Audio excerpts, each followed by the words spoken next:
Olá pessoal, meu nome é Ângela. Nessa aula vamos tratar sobre calculadora binária e trânsica eletrônica. Vale ressaltar que essa é a primeira aula de uma série de 3 aulas lançadas pela equipe cadete Kits Didáticos para o Ensino de Telecomunicações em 2021, através do projeto de extensão PIBEX do IFPE.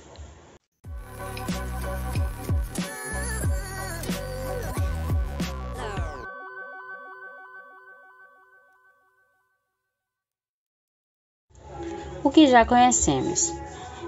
Já é conhecido o sistema de numeração decimal, então aqui o objetivo é mais fazer uma revisão para a gente passar a relembrar conceitos e trazer até algo interessante que no dia a dia a gente, mesmo exercitando, ainda não conseguiu perceber. Então, o sistema de numeração decimal ele é considerado como um sistema de numeração indo-arábico, pois foi criado pelos hindus e divulgado na Europa pelos árabes. No sistema decimal, temos que a base é 10, ou seja, ele utiliza 10 algarismos ou símbolos diferentes para representar todos os números. E como já sabemos, esses algarismos vão ser o 0, 1, 2, 3, 4, 5, 6, 7, 8 e o 9. Ele é considerado um sistema posicional, pois a posição do algarismo no número modifica o seu valor. Por exemplo, a gente traz aqui o número 3.568 e nele temos indicado a posição que cada algarismo ocupa no número. Se for alterada alguma posição desse número, o valor também mudará, ou seja, a posição ela indicará uma quantidade. Se a gente trocar o 8, que está na casa das unidades, e colocar ele para a casa das dezenas, a gente vai ter um novo número, que ele agora vai ser o 3.586. Quando antes, usando esses mesmos números, a gente teria, como o exemplo mostra, o número 3.568. Então, por isso que ele é classificado como um sistema de numeração posicional. Nesse caso, a gente tem no número a casa das unidades, das dezenas, das centenas e dos milhares. O número ele vai indicar a quantidade que tem naquela determinada posição. Eu tenho 8 na casa das unidades, então eu tenho 8 unidades. Eu tenho 6 na casa das dezenas, então eu vou ter 6 dezenas. E assim sucessivamente. A utilização do 0, ela vai representar um vazio no número, ou seja, que não tem nada dentro daquela casa. O 0, ele está na posição das centenas. Então, nesse caso, significa dizer que nessa posição eu não tenho nada. E aí o número fica representado como 8.022. Quando estamos falando de numeração decimal, também temos as classes e as ordens.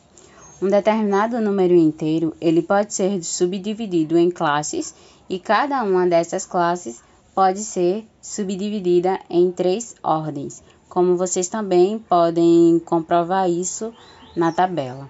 Então, as ordens, elas vão ser formadas pelas unidades, dezenas e centenas, e as classes vão ser formadas pelas unidades, milhares e milhões. Essa tabela em destaque, ela mostra o valor que cada classe e cada ordem possui, assim como seu valor em potência de 10. Então, por exemplo, se quisermos representar o número 58.704 destrinchadamente, escreveríamos ele como um somatório do valor posicional multiplicado pelo valor dessa determinada posição que ele está ocupando. Aí, no caso, o 4, ele está na casa das unidades, então ele vai ser multiplicado por 1. O 0 está na casa das dezenas, então ele vai ser multiplicado por 10. O 7 está na casa das centenas, então ele vai ser multiplicado por 100. O 8 está na casa das unidades de milhar, então ele vai ser multiplicado por 1000. E o 5, ele está na casa das dezenas de milhar, então ele vai ser multiplicado por 10.000.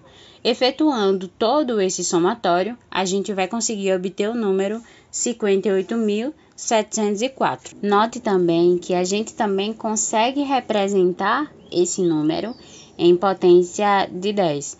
Assim como a tabela descreve o valor que cada posição vai ocupar, a partir disso a gente também consegue determinar como esse número seria destrinchado em potência de 10. E se agora quisermos representar números com vírgula?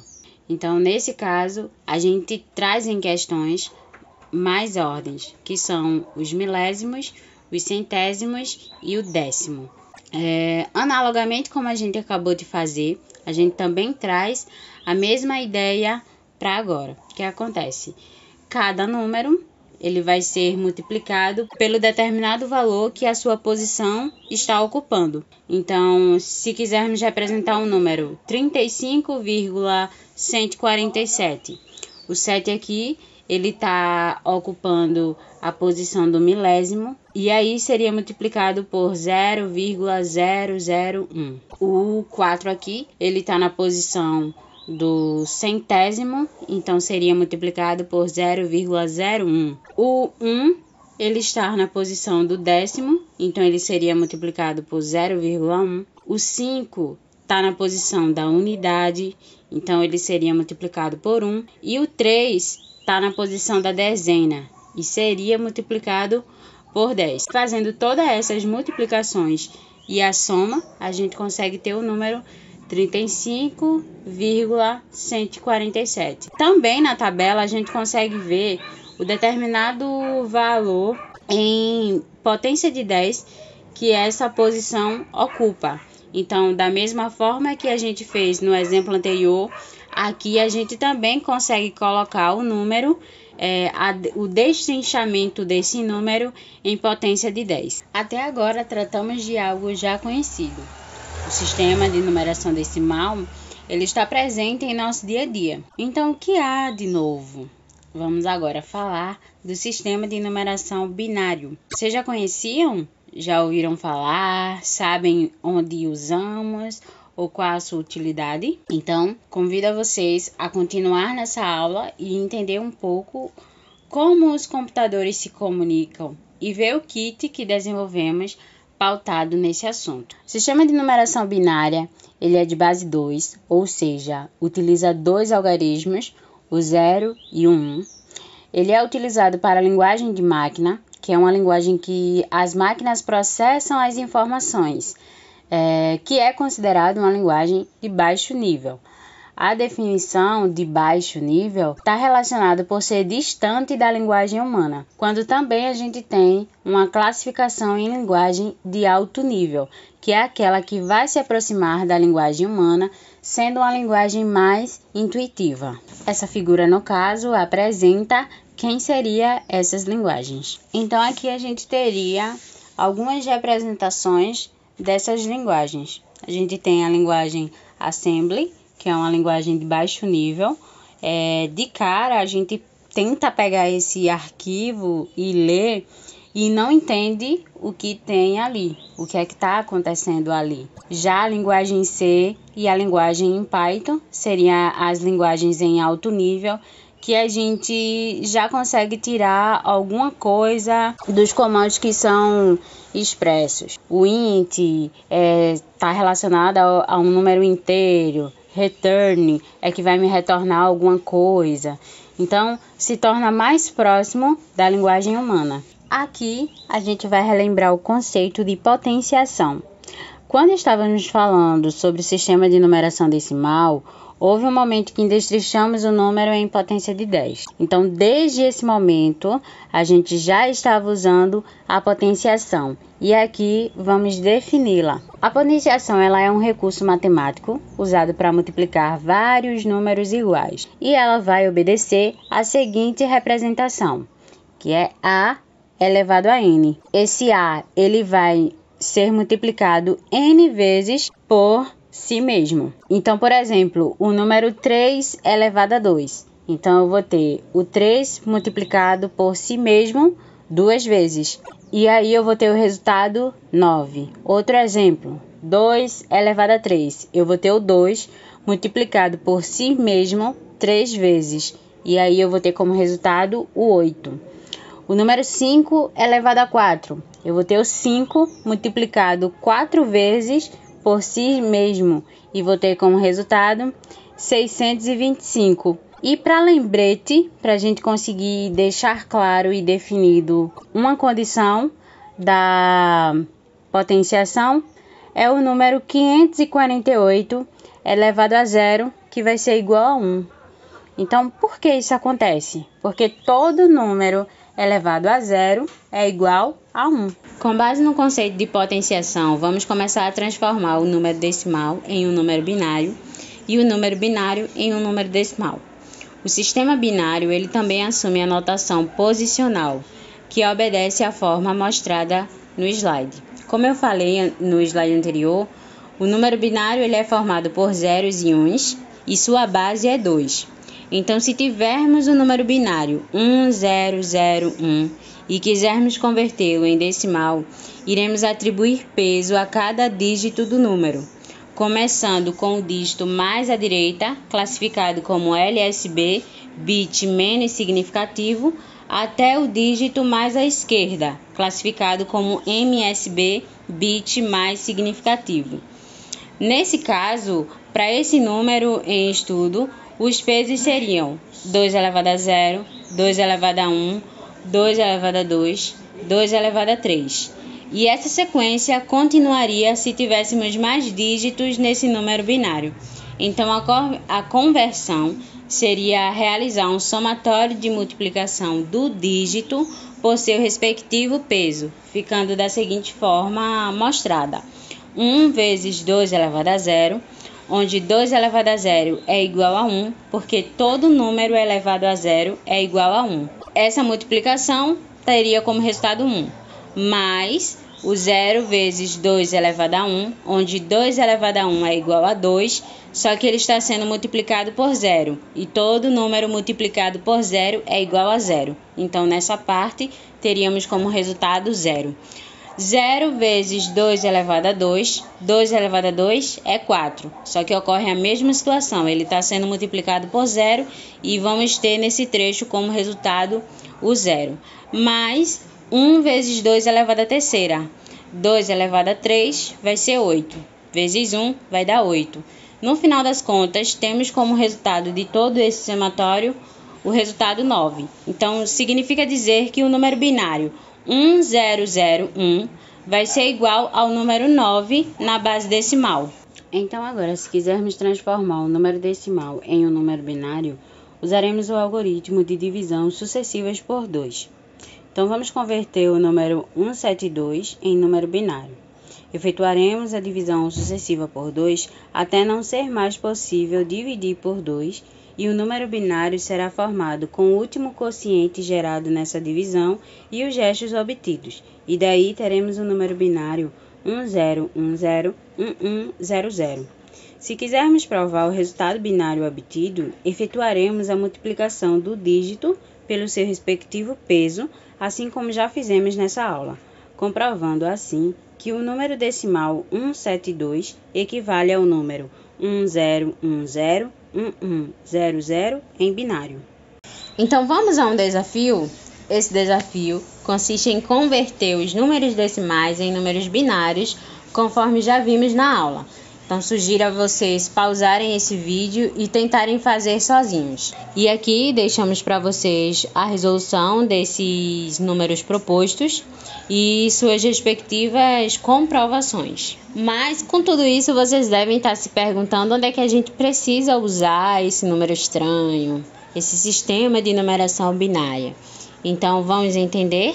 E inicialmente falamos da linguagem de máquina, que é a linguagem de programação.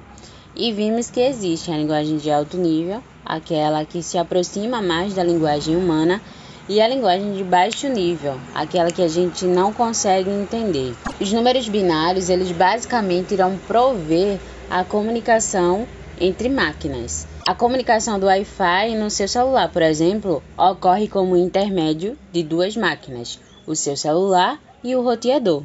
Para que essa comunicação ocorra, é preciso de endereçamento IP. Assim como você precisa dos números de telefone dos seus amigos para enviar uma mensagem de texto ou ligar para eles, os dispositivos finais na rede precisam de um endereço IP para que eles possam se comunicar com outros dispositivos na rede.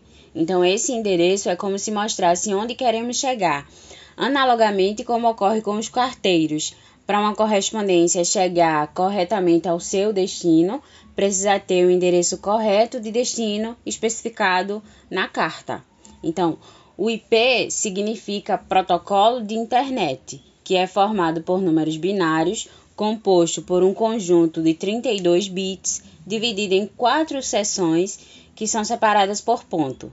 Essas seções são chamadas de octetos, e a cada conjunto de 8 bits, nós teremos um octeto. Então, aí no slide vocês conseguem perceber essa representação de como é formado o número binário. Anteriormente, a gente tratou como conseguir converter de um número binário para decimal. Então, respectivamente associada ao número binário, a gente tem esse valor dele, o que significaria ele em decimal.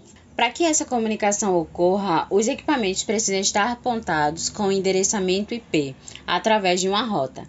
Essa rota aqui, por exemplo, é como se fosse uma estrada, o caminho que o carteiro precisa seguir para chegar corretamente ao destino, assim como a gente está mostrando nessa imagem. E se entramos em termos mais técnicos da área, essa rota ela vai ser classificada como uma rota estática, ou uma rota dinâmica, ou uma rota default. E esse conhecimento fica como uma atividade de pesquisa para vocês conhecerem mais a área, e se conseguirmos despertar esse interesse em vocês, quem sabe vir fazer o curso no IFPE. E outro exemplo que eu posso trazer para vocês é aqui na minha casa. Eu uso um equipamento que, conectado ao roteador e a minha televisão, me dá acesso a programas específicos do meu gosto. Mas para que essa comunicação ocorra, existe um endereçamento binário, como mostrado na imagem, que quando esse apontamento não está sendo feito, não existe comunicação e eu não consigo acessar os meus programas. Mas enquanto esse endereçamento está todo certinho, como está mostrando na imagem, eu consigo ter acesso a todos os meus programas.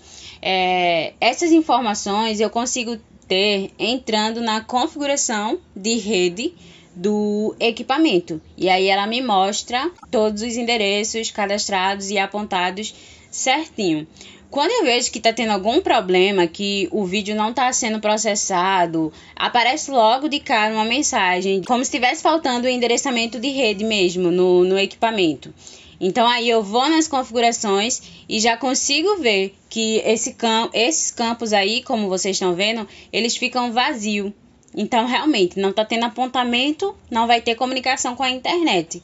Mas a partir do momento que a gente vai lá e configura esses endereços, já passa a ter a comunicação com a internet. É claro que cadastrando os endereços corretos. Se eu cadastrar um endereço que não faz parte da minha rede, essa comunicação não vai acontecer. Eu vou continuar vendo a mesma mensagem de erro. Então, tudo isso aqui apresentado é para esclarecer para vocês como os números binários já estão presentes no nosso dia a dia e nem nos damos conta.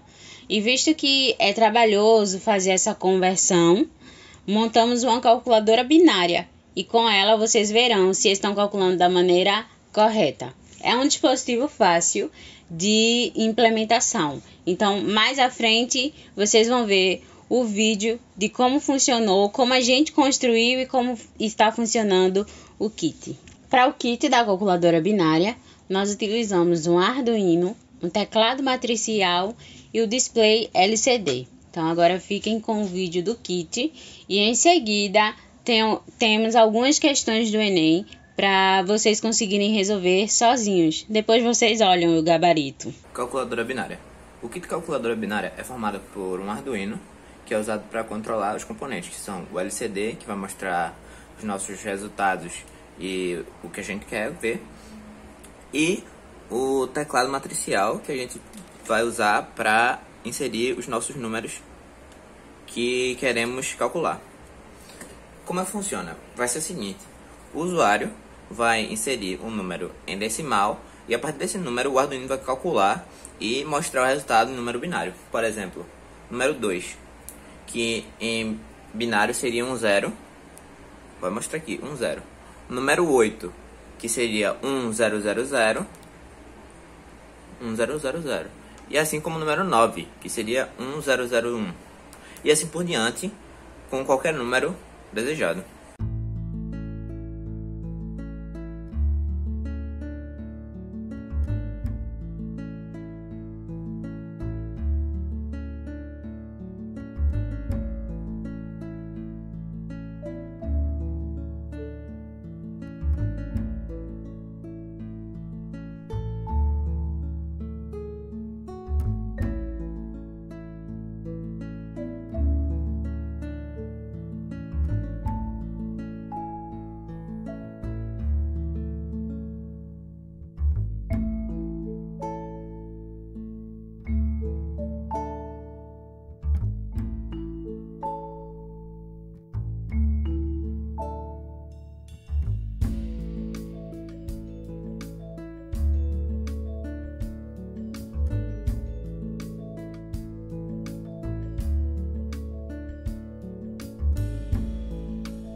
Diariamente, utilizamos a internet para nos comunicar com pessoas, transmitir dados, fazer operações bancárias e muito mais.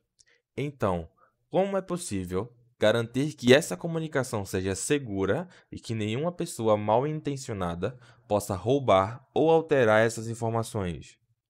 Isso é possível graças às técnicas de criptografia. A criptografia é uma técnica que tem o objetivo de mascarar ou proteger um dado, garantindo que só o remetente e o destinatário acessem essas informações. E como funciona o processo de criptografia de uma mensagem?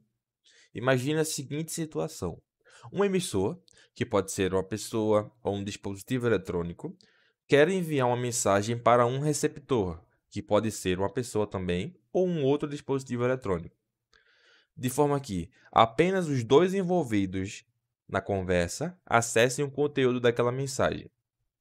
Para isso, o emissor combinou com o receptor uma técnica de criptografia e uma chave criptográfica. A técnica de criptografia será o modo como a mensagem será protegida, e a chave serve tanto para criptografar quanto para descriptografar, que é o processo inverso do processo de criptografia de uma mensagem. A chave é o código ou valor que será utilizado pela técnica de criptografia para mascarar a mensagem, para escondê-la, para embaralhá-la. Como é possível visualizar na imagem, a mensagem depois de criptografada não é mais legível, ela está protegida. Caso ela seja interceptada por alguma outra pessoa não envolvida na comunicação, a pessoa não terá acesso ao seu conteúdo e a mensagem estará segura. Entre as técnicas de criptografia mais simples, temos a cifra de César. A técnica consiste basicamente em utilizar dois alfabetos, um alfabeto normal e um alfabeto cifrado.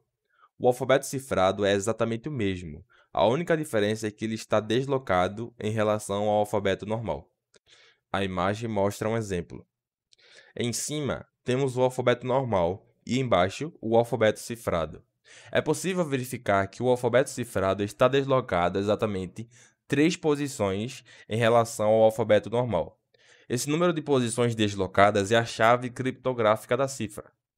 No exemplo, a letra A no alfabeto normal será substituída pela letra D no alfabeto cifrado, e assim sucessivamente. Essa técnica recebeu o nome de cifra de César em homenagem ao imperador romano Júlio César, que utilizava essa técnica para se comunicar com seus generais. Atualmente, a criptografia é utilizada em vários serviços que utilizamos na internet. Em sistemas bancários, em redes sociais, sites de entretenimento, a aplicação dessa técnica é ampla. Um exemplo é o WhatsApp, aplicativo de troca de mensagens, utilizado por milhares de brasileiros que possui criptografia de ponta a ponta, ou seja, apenas o remetente e o destinatário da mensagem têm acesso à informação. Também temos até moedas digitais, que utilizam um sistema criptográfico para autenticar as contas dos usuários. Diante desse contexto de segurança, criamos o kit tranca eletrônica. O kit tranca eletrônica ele é composto por um Arduino Uno, um servomotor, um teclado matricial e um display LCD. Tranca eletrônica. O kit tranca eletrônica ele é composto pelo Arduino, por um servomotor com suporte para servir como tranca para permitir ou impedir a passagem, por um LCD que vai demonstrar nossas informações e por um teclado matricial onde nós vamos poder a partir daí inserir a senha. E como é que funciona? Aqui ele nos dá uma senha em número binário e a gente tem que transformar essa senha para número decimal. No caso, essa senha é 123. Para o caso de a senha estar correta, vai permitir a passagem e vai subir a tranca. Se a senha estiver incorreta, não muda nada. Por exemplo, vamos dizer que o usuário colocaria a senha 256. A senha está incorreta e não acontece nada. Agora já, quando o usuário utiliza a senha 123, ele permite a passagem. Assim a senha está correta.